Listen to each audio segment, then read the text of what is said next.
Oke. Assalamualaikum warahmatullahi wabarakatuh.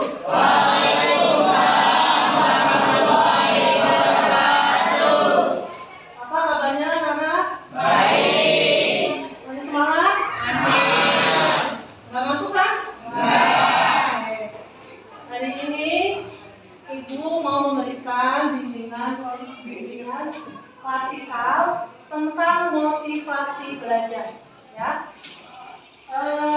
Sebelum Ibu memberikan bimbingan, hari ini siapa yang nggak masuk? Ibu absen dulu ya.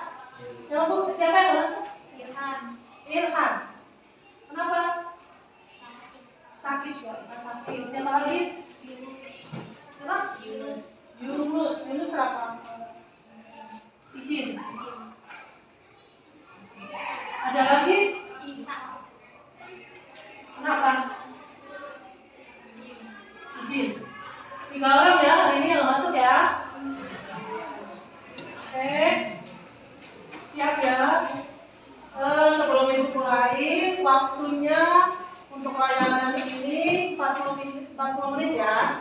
Jadi nanti Ibu mau memberikan materi. Terus Ibu juga memberikan video. Nanti kalian bisa tonton. Habis itu kita tanya jawab ya. Sudah pendapat. Jadi kita saling bertanya. Jadi diskusi. Oke. Ibu memberikan materi dulu ya sebentar ya. Lebih jelas. Kelihatan nggak?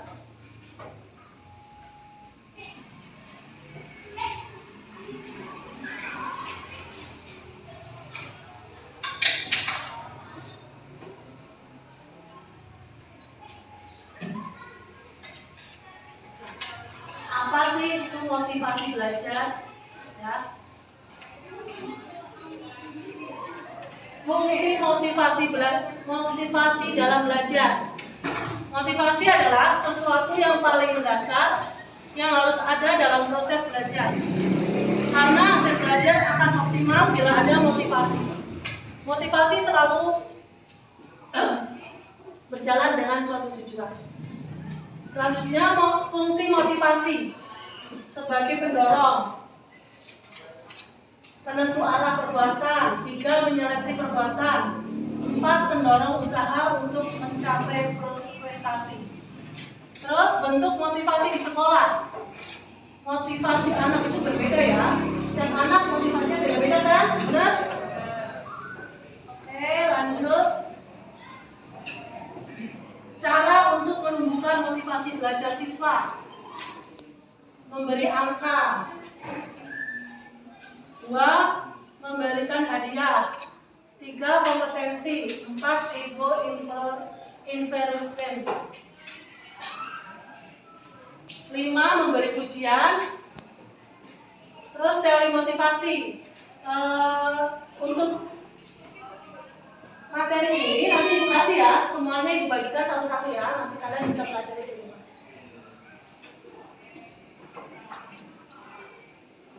Teori motivasi. 1. Motivasi dan penguat. 2. Hadiah dan penguatan. 3. Kognitif. 4. Teori atribusi. Yang kelima, menghargai diri sendiri. Yang keenam, ekspektasi theory of motivation. 7. Teori humanistik. Ke-8, motivasi prestasi. Untuk lebih jelas nanti kita baca ya. Jadi sebelum Ibu lanjutkan, kalian udah tahu tentang semua motivasi ini, udah pernah Ibu berikan di kelas sebelumnya ya. Jadi ini cuma Ibu mengulang aja. Sebelum kita lanjutkan, ada pertanyaan? Laura, ada pertanyaan? Ibu lihat video dulu ya, kita lihat video. Kita simak bersama video yang Ibu bagikan.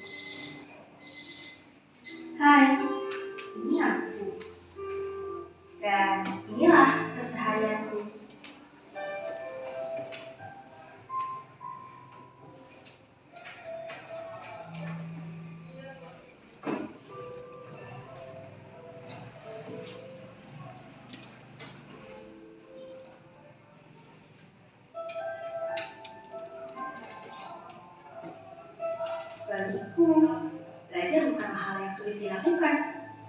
Bahkan, aku menganggap belajar sebagai asupan nutrisiku setiap harinya.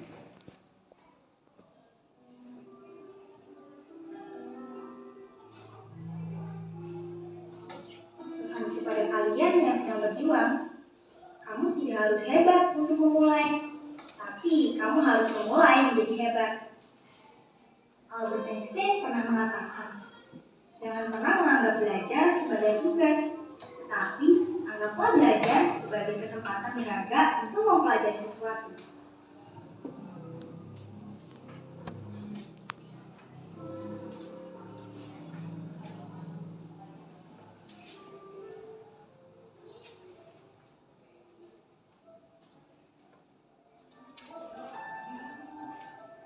Ada pepatah mengatakan bahwa hasil yang besar membutuhkan ambisi yang besar pula. Dan inilah yang menjadikan pedoman dalam menjalani kehidupan. Anggapanku, dengan memiliki ambisi yang besar, maka tentunya semangat dalam melakukan aktivitas lebih besar untuk mencapai keinginan.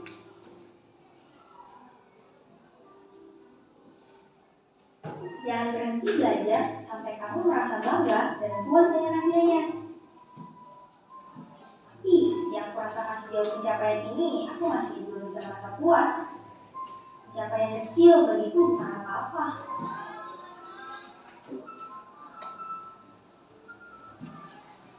Dan juga kehidupan ini seperti tidak ada artinya. Waktu melewati begitu saja tanpa makna yang berarti. Di sekolah, aku bukan siswa yang memiliki banyak teman. Aku pun tidak memiliki teman dekat. Karena aku pikir memiliki teman adalah memiliki kelemahan. Bisa saja teman atau sahabatmu menunjukmu dari belakang atau menjatuhkanmu dari atas. Bahkan ada teman yang hanya menganggapku sebagai teman jika mereka memiliki keperluan.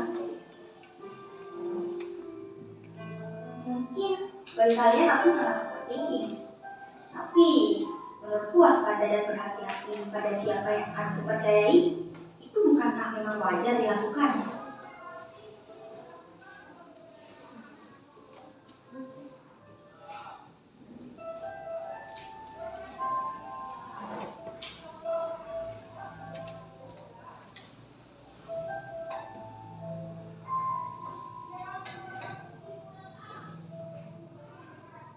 Jangan biarkan ucapan orang lain menjatuhkan mimpimu. Dan kamu untuk mereka dengan prestasimu.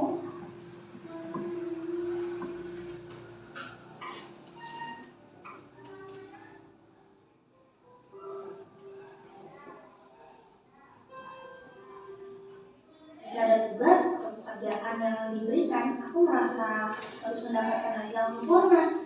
Sehingga setiap harinya aku selalu diliputi keseriusan yang tinggi yang membuat diriku sulit untuk tenang dan selalu berpikir.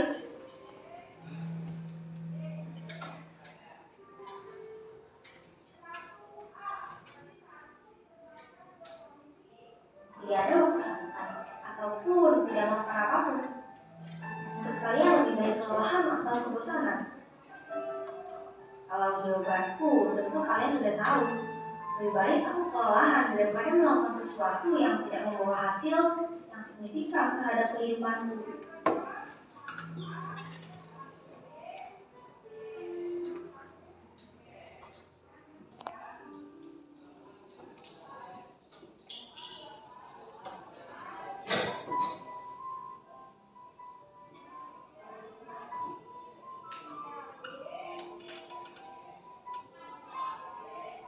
Namun ada hal yang baru saja telah kusadari, bahwa berdoa itu wajib, optimis itu harus, pesimis itu juga perlu, tapi ambisi jangan berlebihan.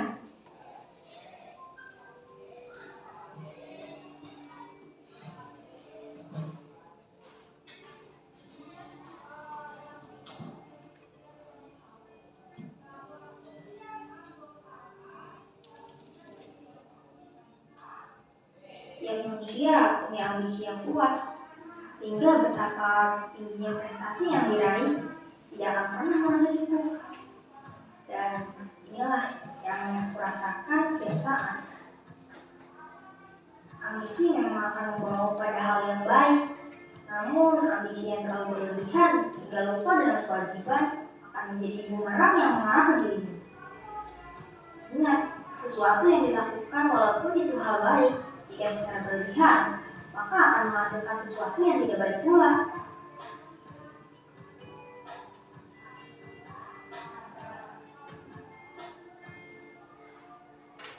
Oke, udah kalian tonton ya videonya.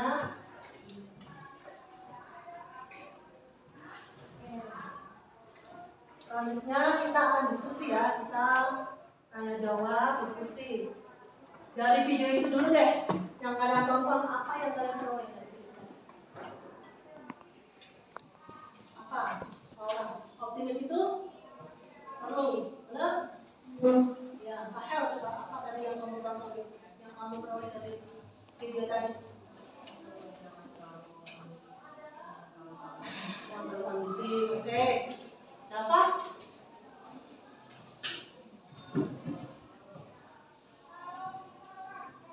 Kalau kita ingin meraih cita-cita, kita harus kerja. Oke. Raja, coba Raja dari video tadi dulu Raja. Kita harus berjuang. Oke ya. Mungkin itu dari video itu kita udah bisa mendapatkan ya bahwa kita itu harus berjuang. Kalau untuk meraih sesuatu untuk kita bisa sukses, kita harus belajar. Karena kalian seorang pelajar, nah? Selanjutnya kita diskusi tentang motivasi belajar ya. Ibu pengen tanya nih sama Laura nih, apa sih motivasi belajar itu Laura? Motivasi belajar adalah keseluruhan daya bergerak di dalam diri siswa yang menimbulkan kegiatan belajar yang menjamin kelangsungan dari kegiatan belajar dan memberikan arah pada kegiatan belajar. Berarti motivasi belajar itu intinya bisa memberikan kita arah ya. Gimana kita untuk mulai sesuatu, kita harus belajar. Oke, Dafa ada yang mau ditambahin dari Dafa? Coba, apa itu motivasi belajar? Oh, kamu menambahkan jenis-jenis ya. Oke, Dafa, jenis-jenis motivasi belajar coba. Motivasi belajar motivasi adalah motivasi yang berasal dari diri siswa sendiri untuk belajar. Motivasi belajar ekstrinsik, motivasi ekstrinsik adalah motivasi yang berasal dari luar, misalnya lingkungan. Ya, menurut teman-teman Dafa nih ya, motivasi itu ada dari intrinsik dan ekstrinsik ya. Ada dari dalam diri sendiri, ada yang dari luar. Ada yang bisa menambahkan contoh dari diri sendiri misalnya. Dari diri sendiri itu misalnya apa? Kita berusaha dari diri sendiri. Kalau dari luar misalnya ada temennya kok berhasil. Ya, misalnya orang lihat temennya berhasil, dia bisa, kenapa saya nggak bisa, gitu ya. Jadi kalian berteman juga harus bisa mengambil yang positifnya, oke? Jadi jangan salah memilih teman, ya. Misalnya gitu. Sekarang ibu ingin tanya faktor-faktor ya, faktor-faktor yang menyebabkan bisa meningkatkan motivasi. Coba Rahel, apa sih faktor-faktor? Faktor-faktor yang harus diperhatikan dalam motivasi belajar adalah satu, setiap usaha belajar perlu ditetapkan niat tujuan yang jelas.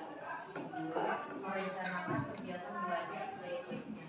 Tiga, memahami setiap hambatan yang dihadapi dalam belajar. Empat, berdoa untuk keberhasilan. Kita bahas satu-satu ya. Satu apa coba Rahel?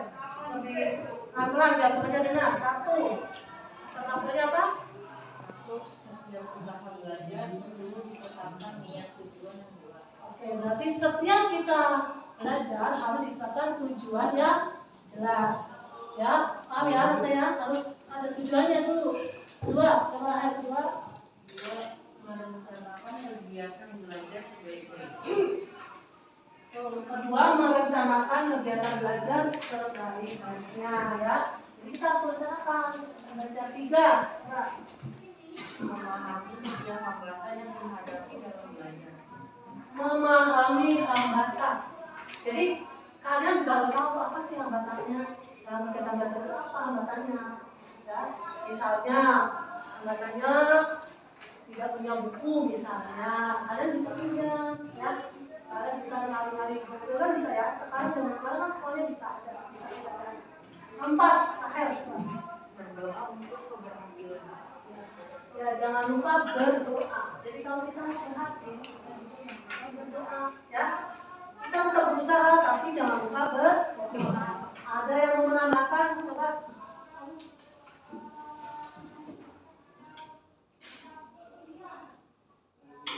Faktor-faktor yang mempengaruhi motivasi, apalagi coba?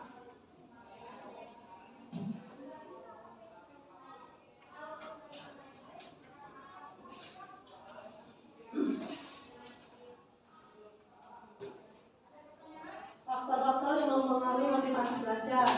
1, kita punya cita-cita, benar nggak? Benar ya?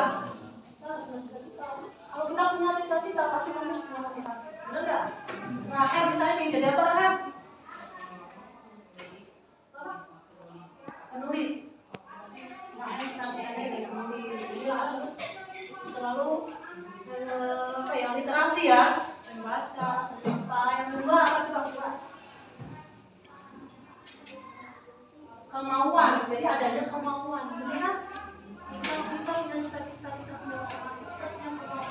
Jadi apa yang kita mau terus kita raih. Ketiga, kondisi siswa ya. Jadi kondisi kita. Keempat juga apa? Kondisi lingkungan. Jadi faktor lingkungan itu juga penting ya. Faktor lingkungan itu penting. Rahel mungkin Rahel, coba Rahel apa sih? Ibu ingin tahu ya. Selama ini apa yang menjadi motivasi kamu? Lihat orang-orang berhasil menjadi Lihat orang-orang berhasil, jadi kamu ingin belajar dan menjadi seperti mereka ya. Oke, kalau dapat ya dapat. Apa sih aku mau kasih untuk belajar untuk dia.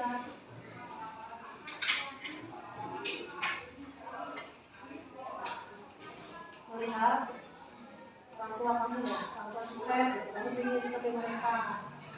Oke, Laura coba Laura. Apa sih?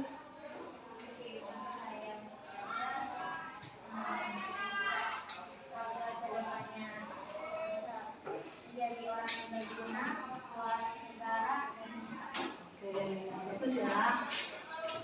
Coba ada lagi dari teman-teman yang mau menambahkan. Ada lagi? Ada pertanyaan mungkin Laura?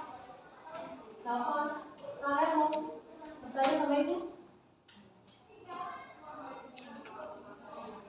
Ya, jadi gini, pelayanan ini bertujuan, pemberiannya bertujuan untuk apa sih motivasi belajar kamu? Kita harus punya motivasi belajar untuk meraih cita-cita yang kamu inginkan ya.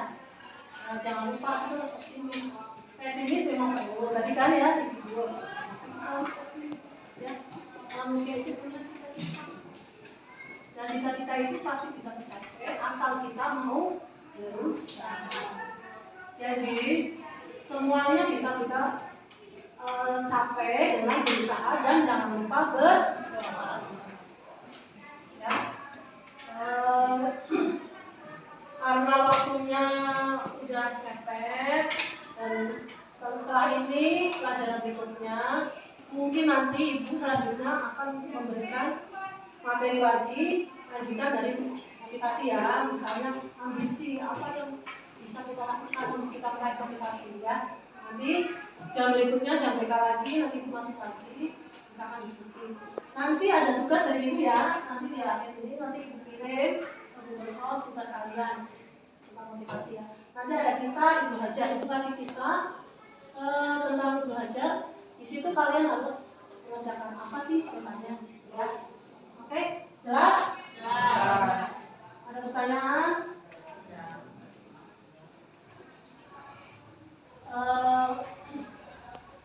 Untuk mengakhiri pertemuan ini kita berdoa menurut agama dan kepercayaan masing-masing. Berdoa mulai.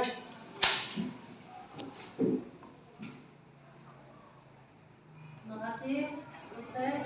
Terima kasih. Wassalamualaikum warahmatullahi wabarakatuh. Waalaikumsalam.